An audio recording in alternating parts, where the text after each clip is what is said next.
சிக்கிதியா அப்பா கிட்ட அப்பதான் வந்திருக்கான்னு சொல்றியா? அப்பா அப்பதான் வந்திருக்கு. அப்பத்துக்கு ரொம்ப பசிக்குதா?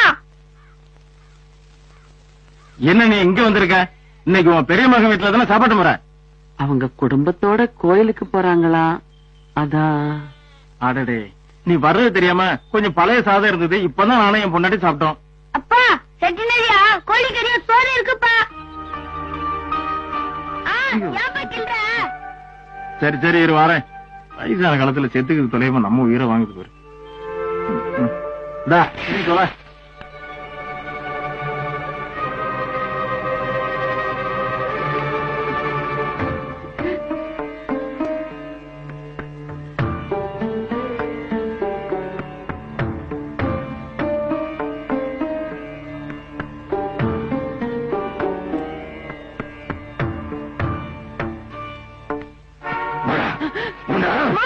அடிச்சிடாத மாயி, என் புள்ள அடி தாங்க மாட்டான்.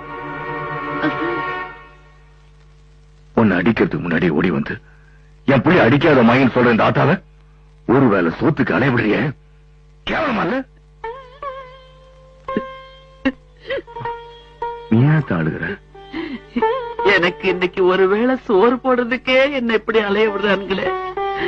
நாளைக்கு நான் செத்துக்கிட்டு போயிட்டேன்னா செலவு வந்துருச்சுன்னு அனாதை பொண்ணு ஒண்ணு கிடக்குதுன்னு என்ன தூக்கி தெருவுல போட்டுருவானுங்களோன்னு எனக்கு பயமா இருக்குது பாயி. நான் இருக்கிற வரைக்கும் நீ அனாதை இல்லாதா? பெத்த பிள்ளைங்க உன்னை கவனிக்கலன்னு கவலைப்படாதாத்தா. உன்னை ஏன் அத்தாவ நான் பாத்துக்கிறேன். இனிமே நீ யார் வீட்டு வாசல்லையும் போய் நிக்க வேண்டாத்தா. உனக்கு வேண்டியதெல்லாம் உன் பிள்ளை என் வீட்டுல இருந்து உன்னை தேடி வராத்தா. வராத்தா.